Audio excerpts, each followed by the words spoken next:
ভারতের সঙ্গে করা চুক্তিগুলো দেশের স্বার্থবিরোধী অভিযোগ বিএনপির। মঙ্গলবার সকালে গুলশানে বিএনপি চেয়ারপারসনের রাজনৈতিক কার্যালয়ে এক সংবাদ সম্মেলনে সম্প্রতি প্রধানমন্ত্রীর ভারত সফরের প্রতিক্রিয়া জানান দলের মহাসচিব মির্জা ফখরুল ইসলাম আলমগীর।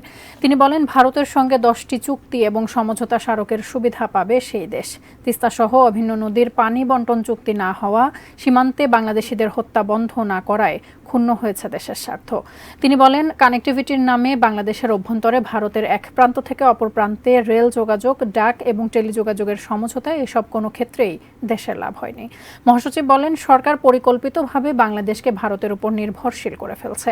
এ সময় সাংবাদিকদের এক প্রশ্নের জবাবে খালেদা জিয়ার চিকিৎসা নিয়ে সরকারের অপরাজনীতির সমালোচনাও করেন তিনি।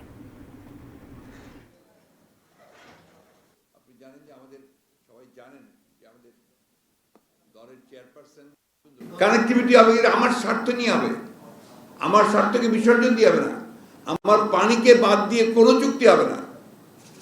আপনি পানির ব্যাপারে কিছুই করছেন না, সীমান্তে লোক হত্যা করে মারছে তারা। আপনি কি বলেছেন? কয়টা কথা? এর মধ্যে একটা কথা আছে সীমান্ত হত্যার ব্যাপারে এই চুক্তিতে?